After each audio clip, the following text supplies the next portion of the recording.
do, we're going to go into our heart space, and we're just going to let ourselves feel how we feel and be okay with it, and just pay attention to how we feel. But we're going to focus right behind our sternum. And this is what's called our heart space, okay? So we're going to just take 3 deep breaths. And as we're breathing in, we're going to go into our heart space. So take a deep breath.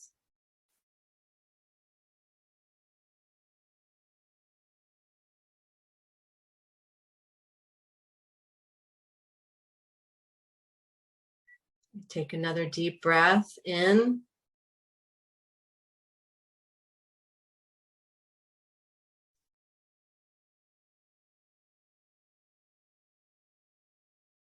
And when you focus in that space, it's almost like my analogy is, you know, when you're in a car and you're driving and you see something on the side of the road, and when you're looking and then your car automatically starts going in that direction, that's kind of the same thing. Where you're focusing is where your energy is going to go. One more deep breath.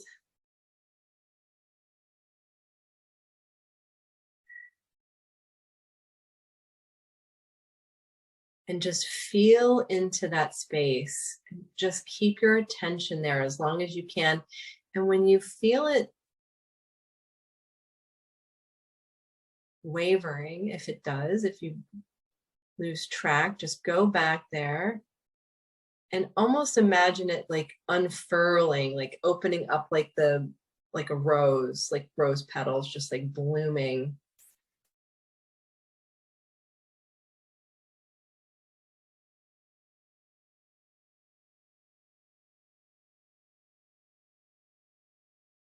And we're going to bring in the white light, and that's going to come down through your crown all the way through your body,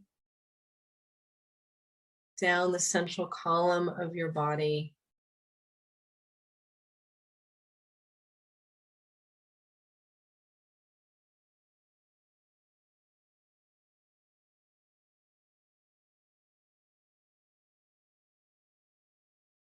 All the way down through your feet, and you're going to bring that light all the way down into the earth, almost like an anchor, like you're dropping an anchor through the bottoms of your feet with that white light, silvery white light.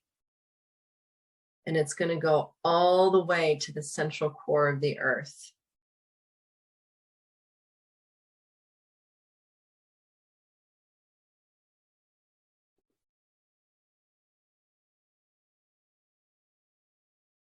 And we're going to go back into our heart space.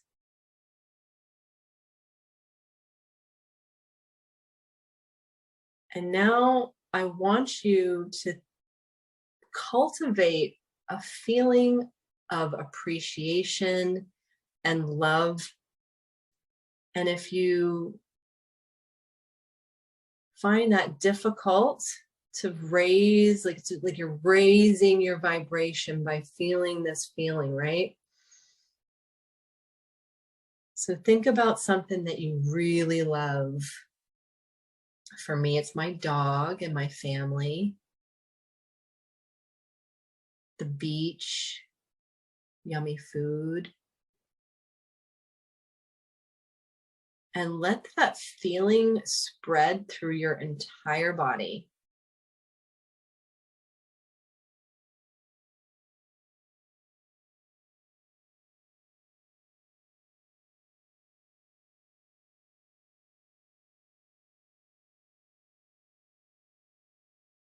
And if there's anything coming up for you here, like any resistance that you feel, just take a mental note of that and refocus on the feeling of appreciation and love and joy.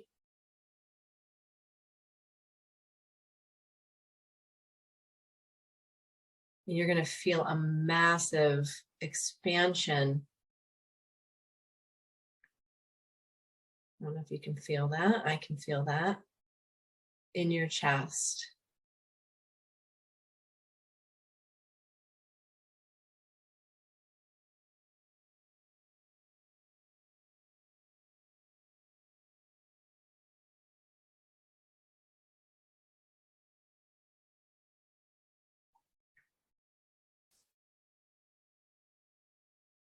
And we're going to set an intention for this webinar. I want you to set an intention that you are going to get the most that you possibly can out of everything that I am presenting here today.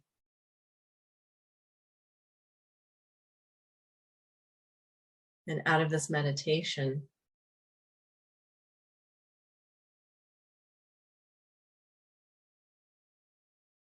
Okay, you can come back now. How does that feel? Yeah, it just is one of my favorite meditations. It takes 3 minutes and it literally puts you at a reset point. Recently, I had a little bit of a hiccup with, I mean, we have them all the time, right? We start to self-doubt.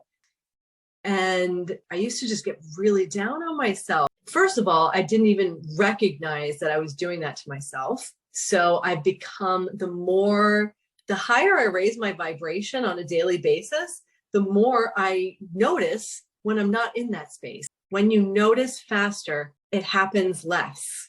So it's been this practice over time. So now the fact that I can notice when I'm feeling that way, I can look at the situation from a higher place. I was in a work situation where people would always approach me in the middle of working and I couldn't get anything done. And I finally had to put those boundaries in place because I'm like trying to be nice, right? I'm like, oh yeah, whatever you need. Oh yeah, whatever you need. And it's like, oh my God, next thing you know, you're not getting anything done and you're super stressed. And boundaries goes across the board in every situation.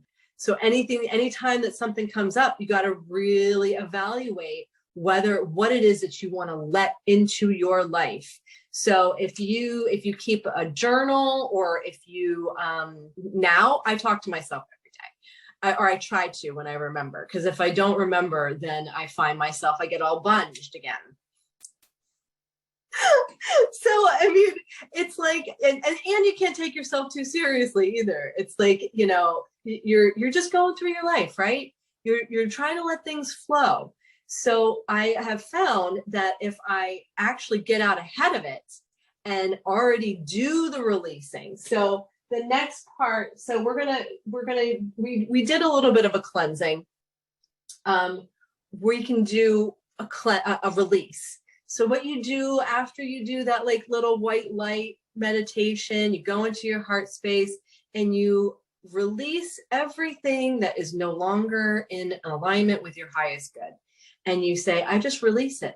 I let it go. I let it go. And you just watch all like the little, you can like visualize like all the little things, and you don't have to be specific. I'm not, I just make that declaration and let the universe take care of itself. And then once things start cropping up and I'm like, oh, this is a horrible situation. How did I get into this?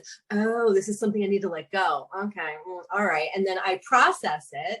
I go in and I like have a little conversation like, hey, guess what? It's not so bad. You know, we're not attached to that outcome anyway. And really, who gives a shit what Susie Joe thinks?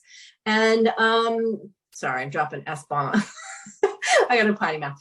And who gives a crap what other people think? And you know what? At the end of the day, this is my life. This is, you know, there's nothing more important than you. Nothing, zero. You're the only one that matters. Now, I don't mean to say that, you know, there are other people don't matter. Of course they do.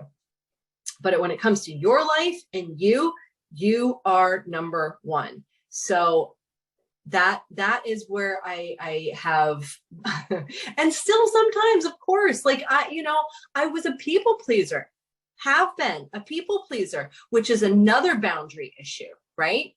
If you don't have those boundaries and you want to make everybody feel like, oh, let's just make sure that she feels comfortable, and then I dim my own light, right? I don't want to shine too bright because I don't want to make so-and-so feel uncomfortable. Like, guess what?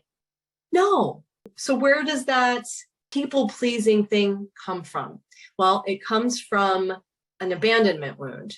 And we have them from our childhood. We have them from when we were teenagers and had crappy boyfriends or girlfriends or whatever. Things happen, life happens. And when it happens, when you're young, in your formative years, I believe it's by 7 years old, you've like established how you're going to show up in the world, which is crazy. And even if you've lived the most perfect life, you had both parents doting on you, you had, a great family unit, and you guys did stuff together, and you always were doing fun stuff, and you had a mother that took care of you, you can still end up with an abandonment wound. It's so like, I feel like everybody has it. And it's honestly what causes a couple different things. It'll cause you to be a people pleaser, or it will cause you to be the ghoster. I was the people pleaser. And I know people who are the ghosters, who are like, oh, first sign of something that's difficult, I'm out, right? We all know those people, and it's from because they've, we got trauma, we got trubs, right? And we haven't addressed it. That's when paying attention to how you feel, like what's coming up for you. And it's usually like right around here. So when you start doing your meditations, and this is the thing, it's got to be done daily. And even now I'm like, oh yeah, I haven't done that in a couple of days. It's like, I've got to do it. So let me just see here what I also wanted to talk about. So we're releasing and cleansing. So, I mean, I already showed you like the white light meditation, which is a really good cleansing, but you can also imagine that you're just like brushing off all the gook. Whenever, and I do this at night, especially because I have intense dreams, and I was tired of having intense dreams. And it was because I feel like I was like holding on to everybody's crap, right? And it's usually stupid. So I do this whole thing where I release. So the whole releasing what no longer serves you, that's one thing. Release what is not yours. What is not yours to carry. And when you do that, holy cow, I do it right before I go to sleep.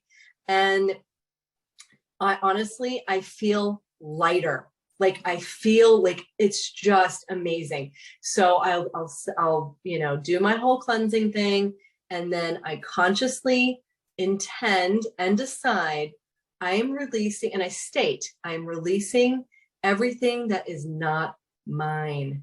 And if I have a specific situation in mind, I'll imagine that floating away. But usually it's like, whatever it is I'm holding on to, I'm letting it go. And I actually feel lighter, and you give it to God, or you give it to a higher source, you give it to the sky, you get whatever it is, just send it off. And then now that you've like released, you want to bring in what it is that you do want. And for me, that's peace, joy, happiness, great relationship with myself, a career that I love, whatever it is. And you can set the intention, or maybe the intention for the next day. Say you're going on a trip. Oh, I want this trip to be so amazing. And then you picture what it is that you want. You cultivate that sense of joy because you've been practicing, you can do it. It's like it's what you call pre-paving the way for a happier life. I mean, because if you do that every day, guess what? It adds up. And it's like, it's foolproof. I'm telling you, it's like, I've got it down to a science. But you know what? You have to know what your beliefs are. What are your beliefs around happiness? What are your beliefs around having a great life? What are your beliefs around having a great relationship?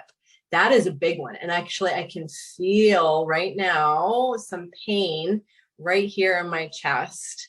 Now it's either coming from me or it's because we're all in like this container and I've already opened it. We're all opened up our heart spaces.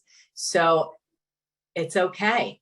It's okay. There is an aspect of ourselves that maybe doesn't feel worthy or doesn't want to experience that pain again, because we're holding on to that pain. We're holding on to that crappy relationship, and damn it, he ruined my life. You know? And it's like, okay, are we going to hold on to that forever, Nance? No, we are going to move on and we're going to rise up and have fun. I mean, that's what I'm talking about. So it's like, okay, but we have to be kind to ourselves too, because this little thing that's inside of us that's hurting, it's not hurting to make our lives worse. It's hurting because it's letting us know that it's still there. It's trapped inside. It's like, it's got to come out. And however it needs to come out is how we can release it. Crying, journaling, letting it out, acknowledging that it's there and saying, okay, I hear you. I understand that you are in pain. And you're talking to this aspect of yourself. So you can say, you can say it in a, however you want to address yourself. I say you because this is like an aspect that is, oh my God, Joy's here. Hey, Joy. I'm so excited you're here. I was just talking about developing the relationship with yourself. So when things come up for you and your belief system is challenged, and you're able to identify when you're having resistance. So for me, it was like, oh, I don't want to get back into another relationship because it's just going to be more of the same. So you have to actually acknowledge that hurt part of yourself and say, I know you're hurt. I know. Let's just let it go. And when you cultivate that feeling of love, you can actually heal that aspect of yourself. You don't need anything fancy. And if you don't believe me, that's okay. You can try it and continue to try it until you until you have the results. Because I have, and I'll just tell you, like I was having like this pain in my mid back, and I was like, oh my God, like I never have pain in my mid back. And I focused on it and I was like, what's going on here? And it was a situation that I had absolutely no control over. And I didn't even know that I was carrying it. I acknowledged it and I cried and I didn't even realize I was upset. And we store our emotions in our body. We store trauma in our body. So that's why we have triggers. So when I'm going throughout my day and someone, like, you store it in your body and it's also in your aura. So when someone comes along and hits that trigger, next thing you know, you're all sorts of, you're pissed or you're sad, and you don't even know why. You're like, how come I'm having that reaction to that person? Holy crap. I am like freaking out right now. And you have no control. Like for me, it's like when I'm really triggered, it's like, woof, you got to like talk yourself down. But that's a trauma response. That's in there and it needs to be released, right? And you can't release it until you are in a calm state and you acknowledge that aspect of yourself that's like really up in arms and wants to protect you. So cultivating that love towards yourself and towards wherever that, if you focus that love in those aspects of your body that hurt, when things come up for you, it will release it. And then you do the same thing that you do with the releasing. You just say, I give it to God. I give it to the higher power, source, whatever, the sky, whatever you want to call it. And it will work for you. So I hope that, does anybody have any questions? All right, guys. Well, I love you. I love you all. I'm so glad I got to see you. And so tomorrow we'll be talking about grounding and detaching, and we're going to do a whole nother meditation. Okay. And I've got some more stuff in my notes that we didn't get to today. So I love you. Bye.